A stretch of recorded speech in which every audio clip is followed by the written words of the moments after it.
8, verso 28 al 33.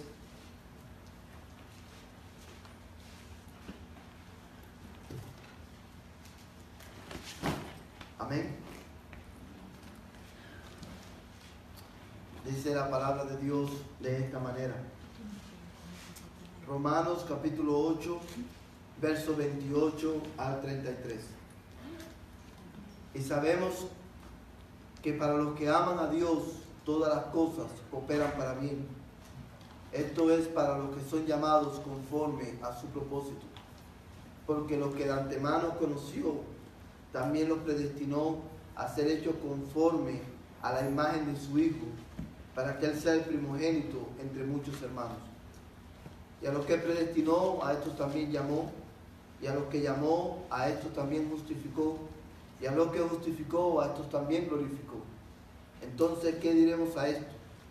Si Dios está por nosotros, ¿quién estará contra nosotros? El que no eximió ni a su propio Hijo, sino que lo entregó por todos nosotros, ¿cómo no nos concederá también con Él todas las cosas? ¿Quién acusará a los escogidos de Dios?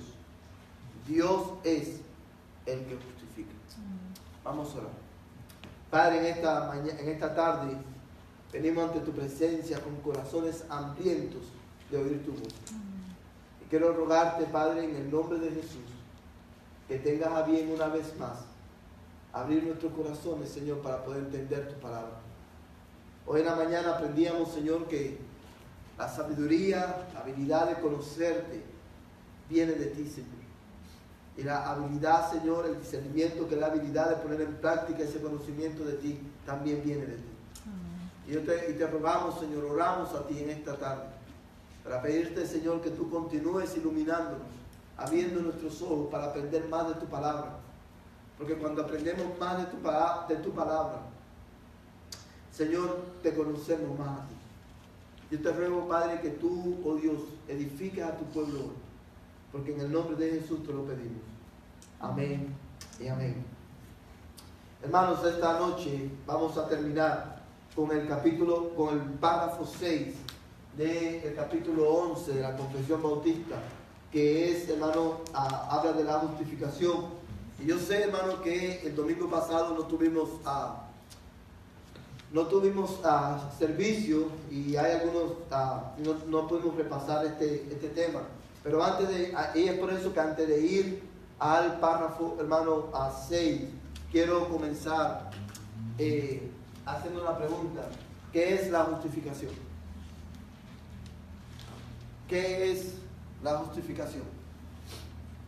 Cuando usted escucha esa palabra, ¿qué es lo que viene a su mente?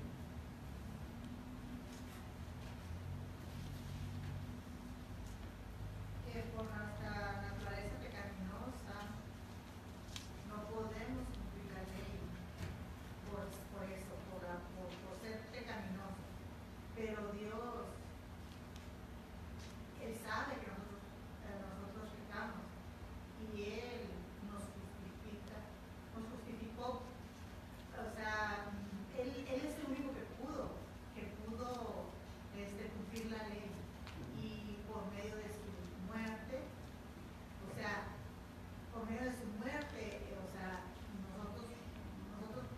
pero nos fuimos perdonados, ¿verdad? O sea, él por nuestros pecados que nosotros tenemos, pero, o sea, somos justificados por fe.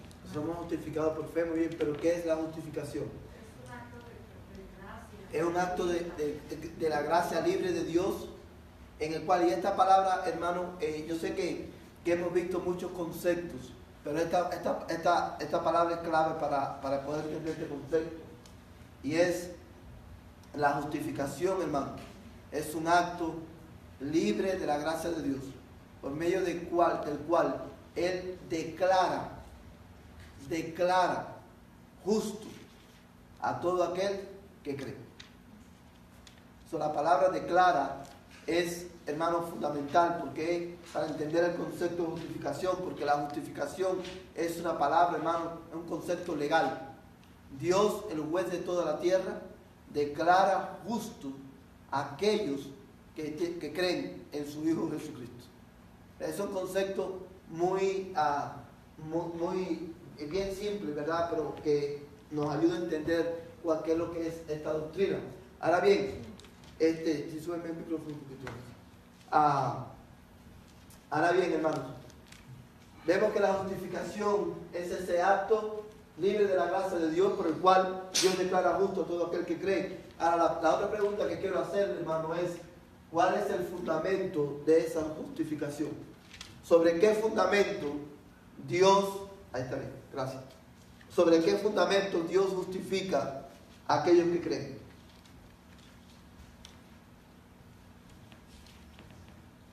Fíjense, cuando nosotros hablamos de justificación, o el concepto de justificación que nosotros tenemos, es muy diferente al concepto de justificación bíblico. Porque cuando nosotros decimos, necesito justificar mi ausencia en el trabajo, por ejemplo, estamos, hermano, hablando de que necesito dar una excusa.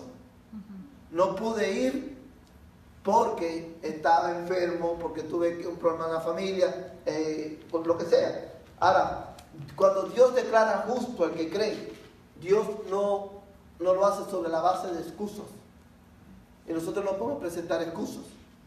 Él no lo hace sobre la base de que, ok, vamos a pretender que aquí no pasó nada y vamos a comenzar de nuevo. Yo te declaro justo porque creí. No es así como funciona. ¿Cuál es la base? ¿Sobre qué base entonces Dios, hermano, justifica al que cree? Porque si Dios, hermano, lo hiciera de esa manera, como lo acabo de decir, si Dios dice, vamos a pretender que aquí no pasó nada y vamos a comenzar de nuevo, y yo lo declaro justo a partir de ahora, eso, hermano, iría en contra de qué atributo de Dios. Justo, muy bien, de su justicia. Si Dios tira nuestro pecado bajo la alfombra, eso va en contra de qué, de la justicia de Dios, y Dios no puede actuar en contra de su propia naturaleza. Ahora, ¿sobre qué base entonces, hermano? Él nos justifica. Es a través de la fe en Cristo. Nosotros ponemos la fe en Cristo, nuestros pecados son perdonados y somos declarados justos. Pero somos declarados justos por medio de la fe, pero ¿sobre qué fundamento? ¿Qué es lo que hace posible que nosotros seamos declarados justos? Sobre el llamamiento que nos llama a... El llamamiento eficaz, sí, está cerca, pero hay una palabra clave. La obediencia pasiva y activa de Jesucristo. ¿Se acuerdan que hablamos de eso? Ese es el fundamento de nuestra justificación.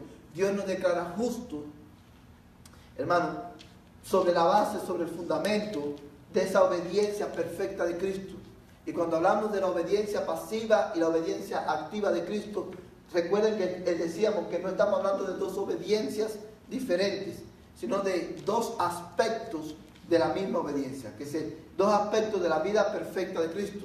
La obediencia pasiva, hermano, habla de la obediencia de Cristo al ir a la cruz del Calvario y pagar por nuestros pecados. La obediencia activa, hermano, habla del aspecto de la vida de Cristo, de que Él, hermano, cumplió toda la ley de Dios a la perfección. ¿A favor de quién? De todos aquellos que van a creer. Y es por eso que en Romanos capítulo 5, si mal no recuerdo, verso 1, dice, justificados pues por la fe, tenemos paz para con Dios. O sea, cuando nosotros ponemos nuestra fe en el Señor Jesucristo, hermano, nosotros somos declarados justos delante de Dios. Y a partir de ese momento, Dios nos mira como si nunca hubiésemos roto la ley de Dios. ¿Por qué? Porque la justicia perfecta de Cristo nos fue imputada en nuestra cuenta. ¿Verdad? Y eso es, hermano, un concepto bien clave. Ahora bien, hermano, ya hemos visto que repasamos qué es lo que es justificación, vimos cuál es el fundamento de esa justificación y quiero que veamos también, hermano, cuál es la garantía de nuestra justificación. ¿Por qué nosotros sabemos que verdaderamente, o sea, si nosotros ponemos la fe en Jesucristo, si creemos, nosotros realmente hemos sido justificados por Dios? ¿Cuál es la garantía que nosotros tenemos de nuestra justificación? Que Cristo resucitó de los muertos, muy bien. la resurrección de Cristo, vamos a buscar Romanos capítulo 4, verso 25.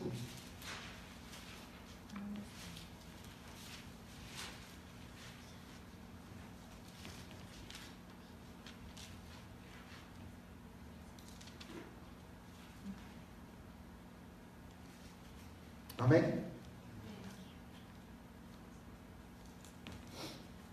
¿El que no quiere leer, hermano, por favor?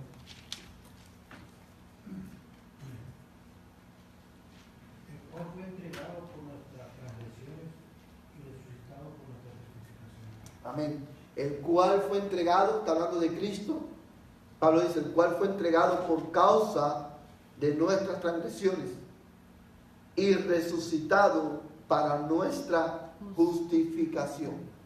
Amados hermanos, la resurrección es la garantía de nuestra justificación, en el sentido, hermano, de que dice la Biblia que fue Dios quien levantó a Jesús de entre los muertos.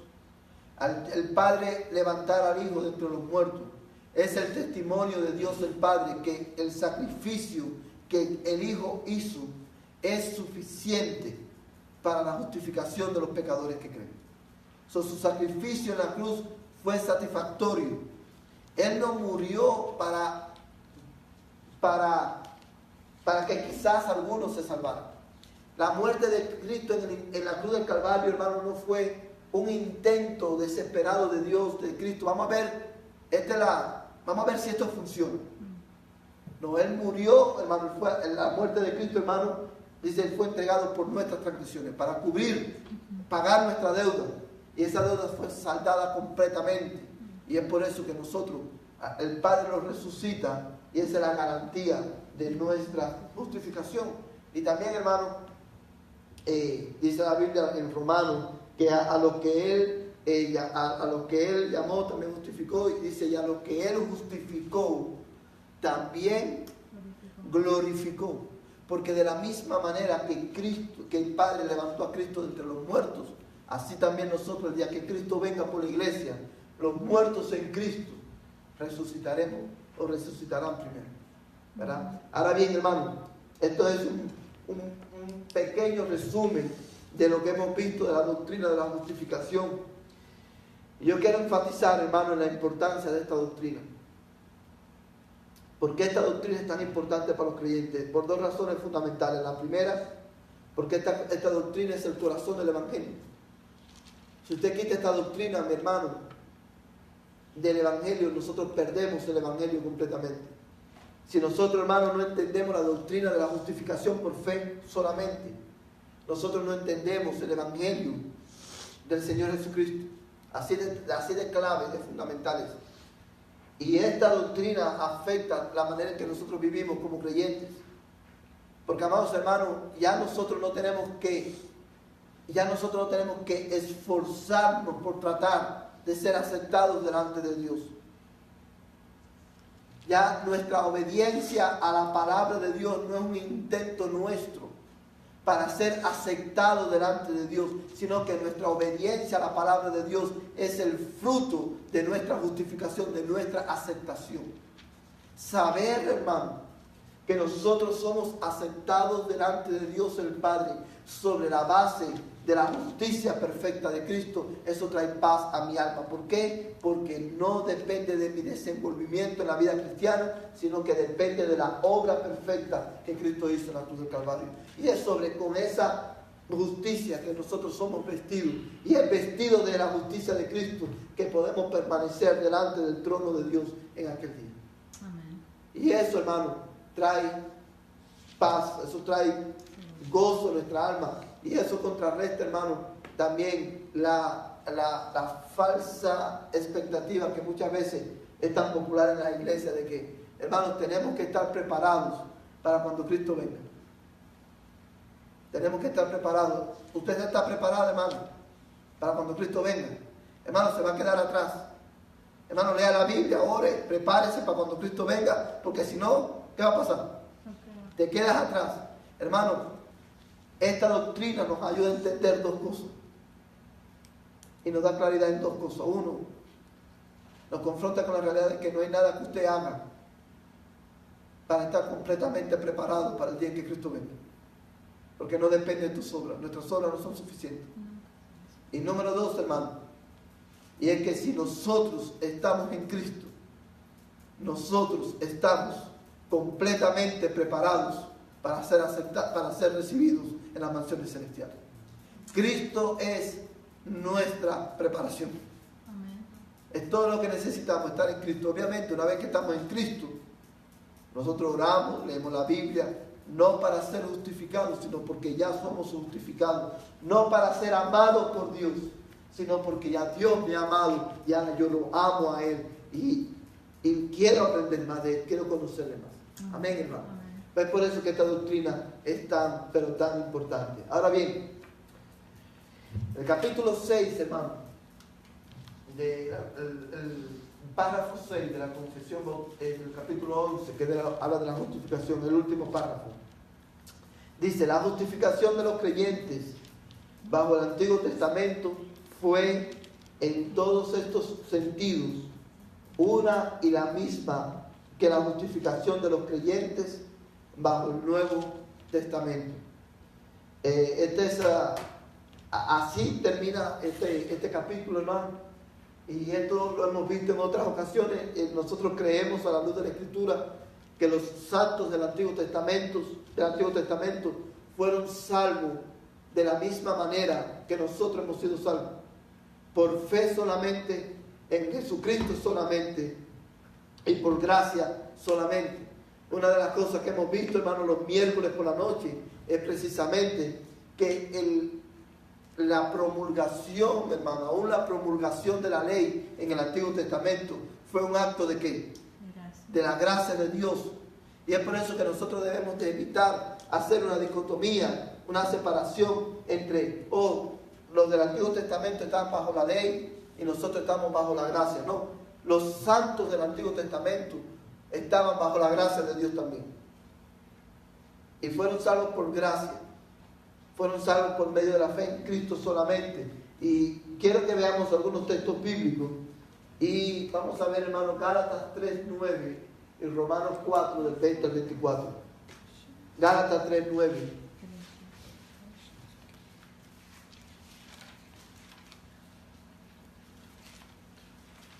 Hermano, que lo tenga, por favor.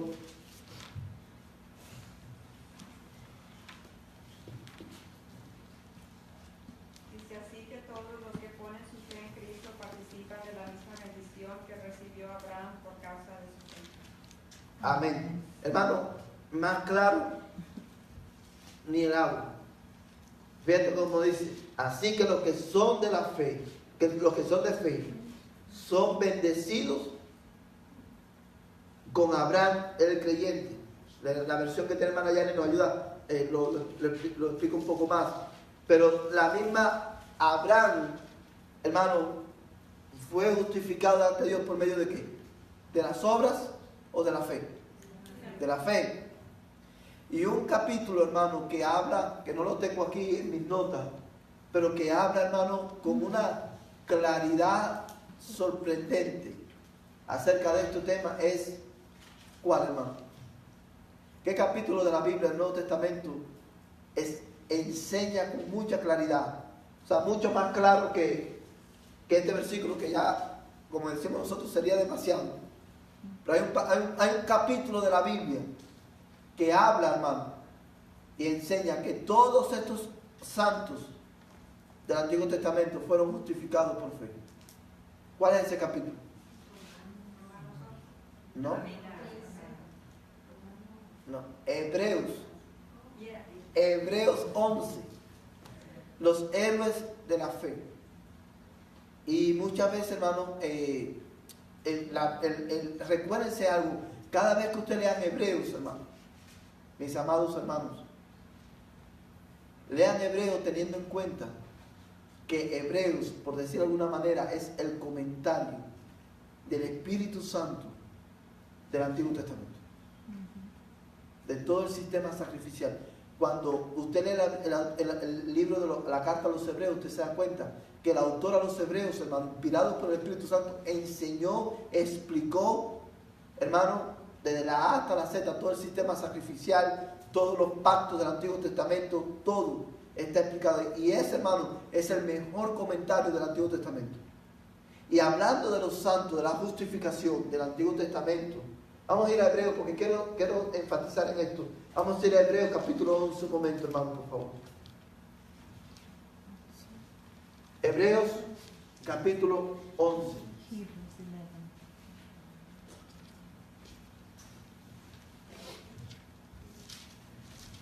Amén. Quiero que veas yo sé que este pasaje ustedes lo conocen a la perfección porque lo hemos leído otras veces. Pero fíjate cómo comienza Hebreos 11. Ahora bien, la fe es la certeza de lo que se espera, la convicción de lo que no se ve.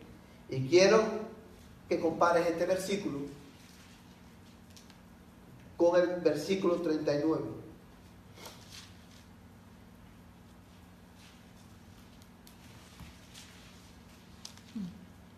Amén.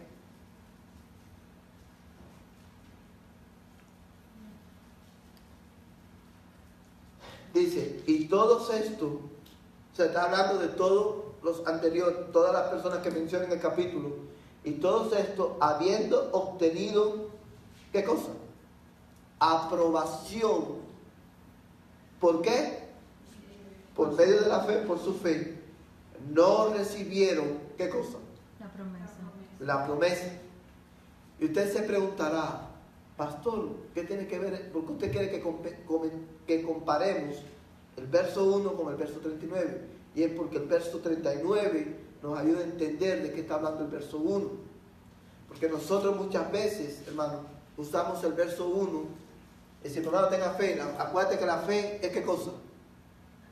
La certeza de lo que se espera, la convicción de lo que no se ve. Si tú tienes fe de que tú vas a tener un carro, hermano, ten fe. La fe es tener la certeza de que Dios te lo va a dar. Mira, lo dice la Escritura. Y yo te pregunto, ¿lo dice la Escritura, sí o no? ¿Eso lo dice la Biblia, sí o no? Bueno, obviamente la Biblia dice en el verso 1, ahora bien, la fe es la certeza de lo que se espera, la convicción de lo que no se ve. Pero cuando nosotros leemos el contexto del pasaje nos damos cuenta que no se está refiriendo a lo que nosotros nos estamos refiriendo. Porque la fe, hermano, es la certeza de lo que se espera. ¿Qué es lo que ellos esperaban? Así es. La promesa. ¿Qué promesa, hermano? La La del Mesías que Dios había dado ¿cuándo? Génesis 3. Génesis 3:15. Ellos tenían certeza de que Dios iba a enviar la simiente de la mujer que aplastaría la cabeza de la simiente de la serpiente. Y tenían certeza de eso. Era certeza de lo que se espera, la convicción de lo que no se ve. Porque aunque ellos no vieron a Cristo, ellos creyeron en la promesa de Cristo. Y por esa fe, ellos, hermanos, fueron salvos, fueron aceptados delante de Dios, fueron justificados. Y esto, hermano, ¿te das cuenta cómo esto? Nosotros tenemos fe, es la certeza de lo que se espera, la convicción de lo que no se ve. Mira el verso 2. Porque por ella, ¿por quién? Por la fe. ¿Recibieron qué cosa? Aprobación los antiguos. Y ahí empieza, hermano, que no voy a ir a todos los detalles, pero ahí empieza a describir la fe de Abel, la fe de Abraham, la fe de Enoc, ¿verdad? Y, hermano, la fe de Moisés. Y dice, hermano, el Espíritu de Dios, cuando inspiró al autor a los hebreos, que por la fe, hermano, Moisés, estoy buscando el pasaje, 24, gracias. Dice, por la fe Moisés, cuando era ya grande, rehusó ser llamado hijo de la hija de Faraón, escogiendo antes ser maltratado con el pueblo de Dios que gozar de los placeres temporales del pecado, considerando como mayores riquezas el oprobio de ¿quién?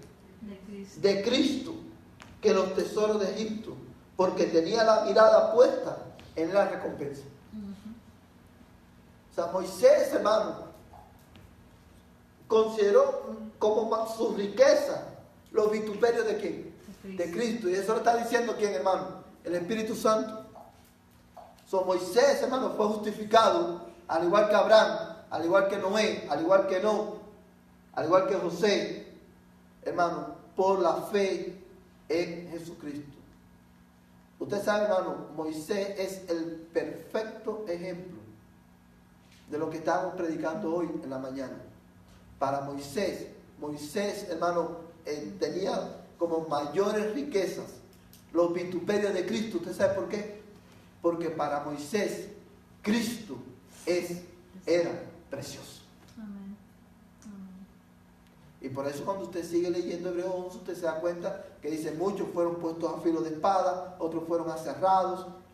Dice, el mundo no era digno de ellos. Pero amados hermanos, todos ellos fueron justificados por medio de la fe. Vamos a ver Romanos 4, verso 20 al 24.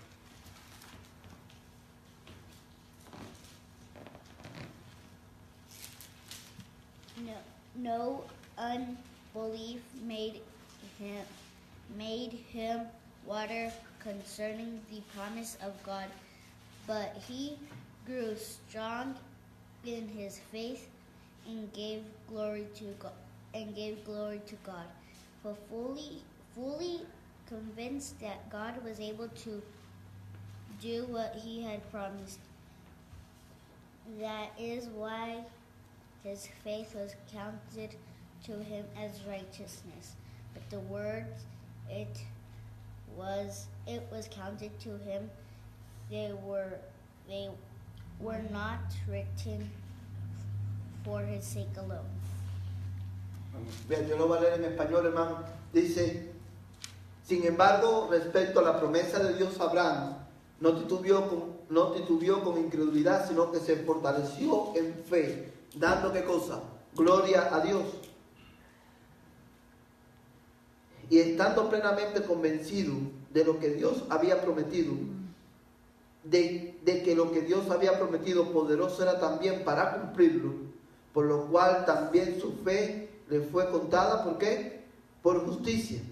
Y no solo por él fue escrito que le fue contada, sino también por nosotros, a quienes será contada, como los que creen en aquel que levantó de los muertos a Jesús, nuestro Señor.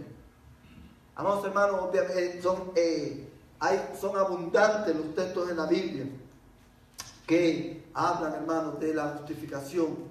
Hermanos, que los creyentes del Antiguo Testamento fueron justificados por la fe, no por las obras. No por las obras de la ley, sino por la fe. Y al ser ellos, hermanos, y esta es la importancia de esto, al ser ellos justificados por las obras, por la fe solamente, ellos fueron justificados entonces por gracia solamente.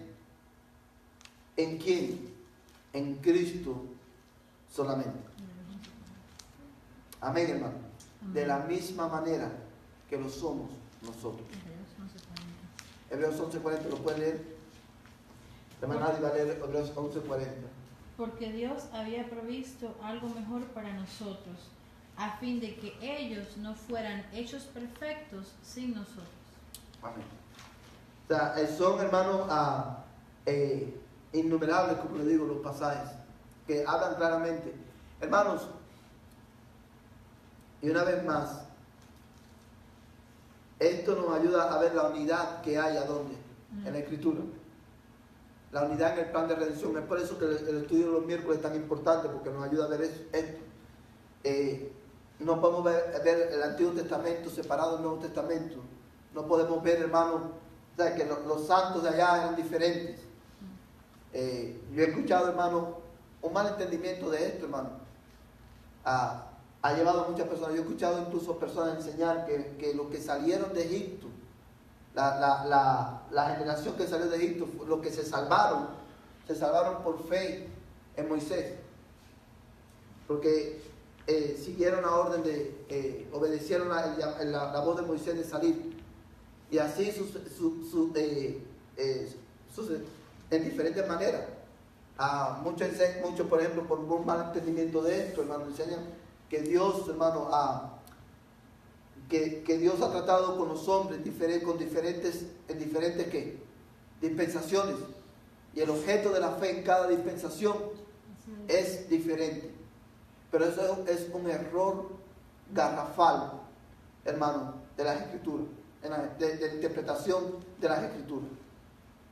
¿Sí me entiendes, hermano? Es un error garrafal de interpretación de las Escrituras, porque Dios no trata con el hombre a través de dispensaciones, sino a través de ¿qué? ¿A través de qué, hermano? ¿Cómo Dios se ha relacionado con el hombre? ¿A través de qué? De pactos. Y en cada uno de esos pactos, el medio para ser justificado es el mismo, la fe. En Jesucristo solamente. El objeto siempre es el- Es verdad, el objeto de nuestra fe siempre ha sido Cristo. Ahora bien, hermano, vamos a hablar del próximo capítulo. Vamos a introducirlo, que es la adopción.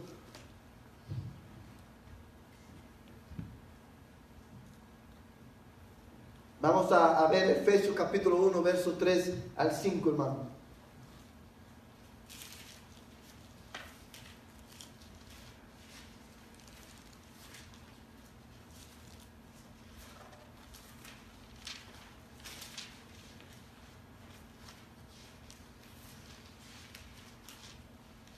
Amén. Efesios capítulo 1, versos 3 al 5.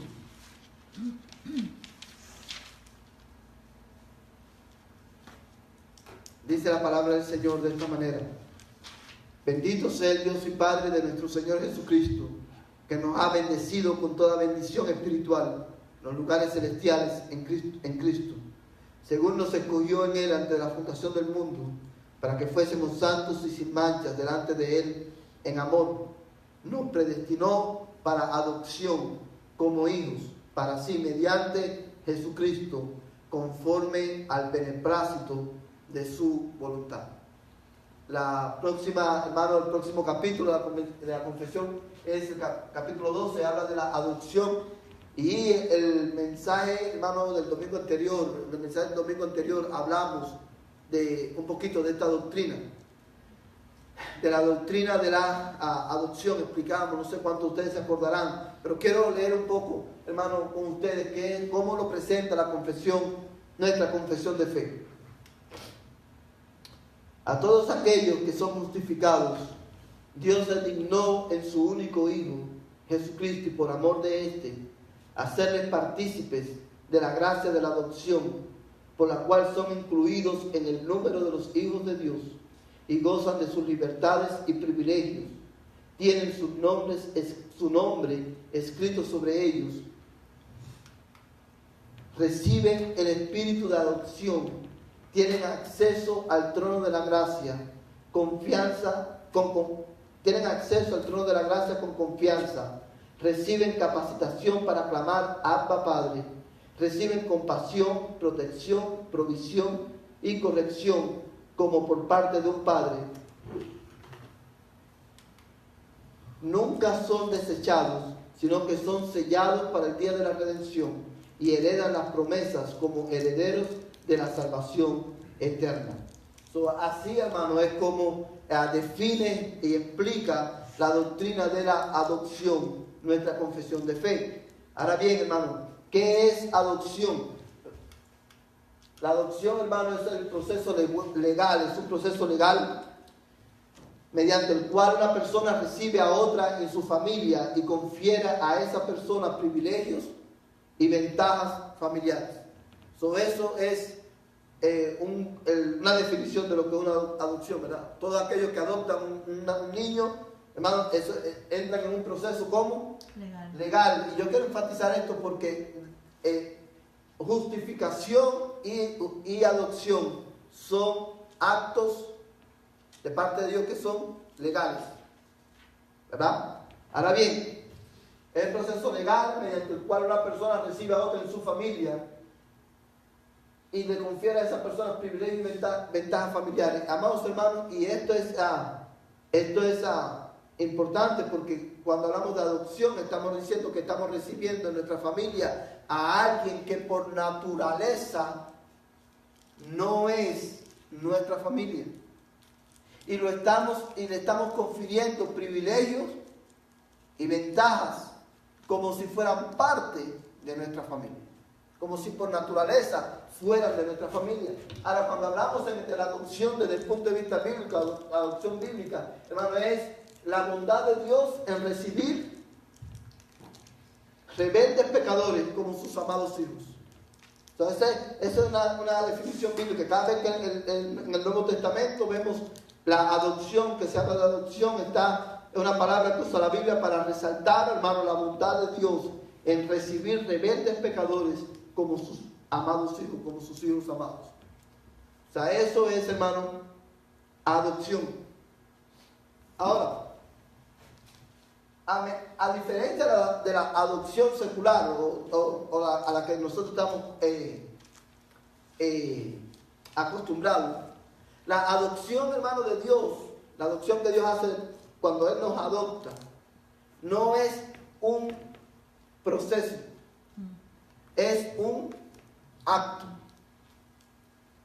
¿Sí me entiende? Esto es importante, hermano, porque a diferencia, la adopción de este lado de la eternidad, en la que nosotros muchas veces participamos, hermano, nos da una idea, una buena ilustración de qué es lo que es la adopción divina. Pero a diferencia de la adopción humana, la adopción divina no es un proceso que comienza un día y se culmina dentro de 6 o 7 meses, un año después de estar en la fe. No, es un acto. En el momento que nosotros creemos, somos justificados, y al ser justificados somos adoptados como hijos de Dios. O sea, justificación es un acto, adopción es un acto, y santificación es ¿qué cosa? Un proceso. Un proceso que comienza el día que creemos y termina el día que morimos o que Cristo viene por nosotros. Ahora bien, hermano, perdón. Lo que queremos, hermano, ver a partir del domingo próximo, vamos a hablar un poquito este domingo de esto, pero el domingo próximo vamos a estar cubriendo estos puntos. El fundamento, hermano, de la adopción, y dentro de ese encabezado vamos a estar viendo los recipientes de la adopción, la fuente de la adopción y la razón de la adopción.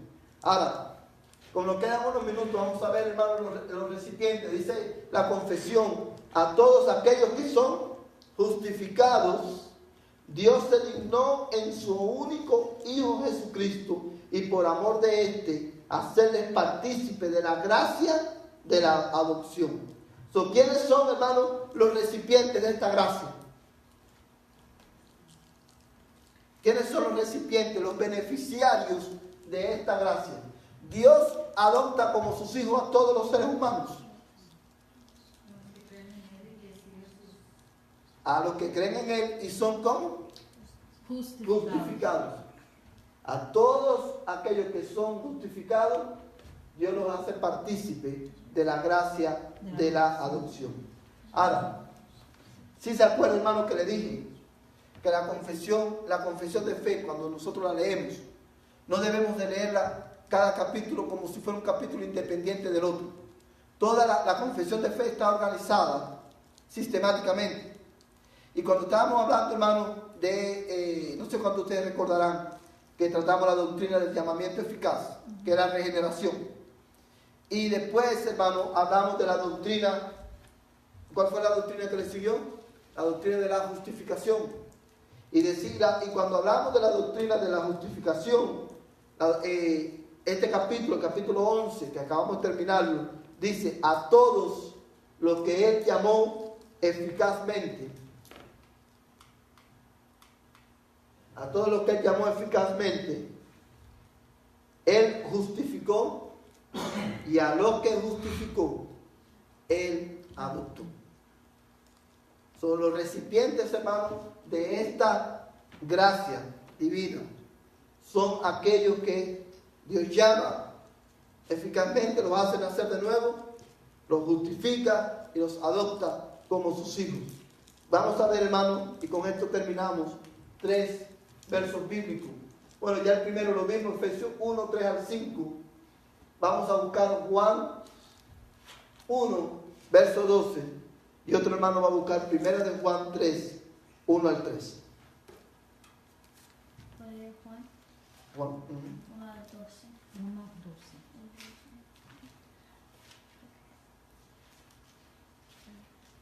Okay. But to all who did receive him, who believe in his name, he gave the right to become children of God. Gracias. Fíjate, hermano. Lo voy a leer en español. Pero a todos los que le recibieron, les dio el derecho de llegar a ser, ¿qué cosa? Hijos de Dios. Ahí está hablando Juan de qué, hermano? De adopción. Dios solamente tiene un hijo natural, por naturaleza. Y ese hijo único es Jesucristo. Nosotros somos hijos de Dios porque hemos sido adoptados por medio de Cristo y en Cristo. Por medio de por nuestra fe en Él. Pero dice, hermano, que esto es algo, me encanta cómo Juan lo pone. Y dice que esto es algo que es dado por quién. Por Dios. No lo heredamos. No lo ganamos. No lo compramos. No lo merecemos. Es algo que Dios nos da. Nos hace partícipe de esta gracia. Pero mira, hermano, porque aquí Juan lo expresa de una manera también magistral. Vamos a ver primera de Juan 3, 1 al 3. Hermano que lo tenga, por favor. Amén.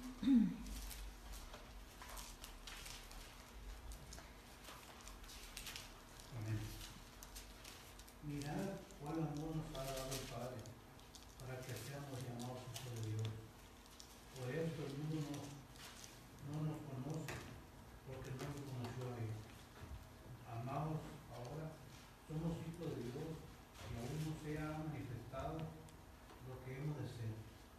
Pero sabemos que cuando Él se manifieste, seremos semejantes a Él porque le veremos, tal como Él es. Y todo aquel que tiene esta esperanza en Él se purifica y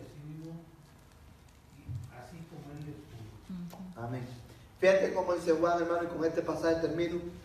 Mirad cuán gran amor nos ha otorgado el Padre para que seamos llamados, ¿qué cosa? Hijos de Dios. Hermano, un pastor hablando de esto decía que la adopción es, hermano, el punto más alto de la manifestación, hermano, del amor de Dios. Obviamente, es el pináculo de la bondad de Dios, ¿verdad? Y cuando hablamos de ese pináculo, hermano, del amor de Dios, obviamente, en primer lugar está, ¿qué cosa? Jesucristo, muriendo por nosotros en la cruz del Calvario. Y es por eso, hermano, que en virtud de esa muerte en la cruz del Calvario, por medio de Cristo, que nosotros somos, ¿qué cosa? Adoptados como hijos de Él. Ahora bien dice, mirad cuán gran amor nos otorgó el Padre. Una vez más, otorgó, hermano, o nos ha otorgado. Hermano, implica qué cosa. La iniciativa de Dios es algo que Dios da. No es algo que nosotros ganamos o merecemos. Para que seamos llamados hijos de Dios. Y eso somos. ¿Qué somos, hermano? Hijos de Dios. Por esto el mundo no nos conoce, porque no le conoció a Él. Amados, fíjate, hermano, amados, ahora somos hijos de Dios. Nosotros no seremos hijos de Dios. Por eso decíamos que la adopción divina, a diferencia de la adopción humana, no es un proceso, sino es un acto. Y dice Juan, amados, ahora somos hijos de Dios y aún no se ha manifestado lo que habremos de ser. Pero sabemos que cuando Él se manifieste, seremos semejantes a Él, porque le veremos como Él es. Qué bendición y qué privilegio tenemos los hijos de Dios, hermano. Mirad cuán amor nos ha dado el Padre, que nos ha sido otorgado el privilegio de ser llamados hijos de Dios. Amén, hermano. Amén. So, de esto, hermano, vivamos esta semana, hermano, a la altura del llamado que Dios nos ha hecho. Que todo lo que hagamos, sea de palabra o de hechos, sea para la gloria de nuestro Padre Celestial. Vamos a orar.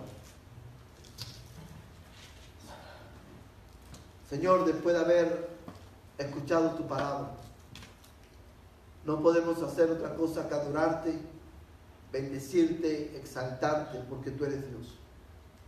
Porque tú eres un Dios de amor, de misericordia, y tu compasión, Señor, es incomprensible. Porque no podemos comprender cómo tú, oh Dios, puedes amar a personas como nosotros. Amén. Te damos gracias, Señor, porque aun cuando estábamos muertos en nuestros delitos y pecados, tú nos diste vida juntamente con Cristo. Nos salvaste por gracia. Señor, nos justificaste y nos adoptaste como tus hijos. Y por eso te damos gracias.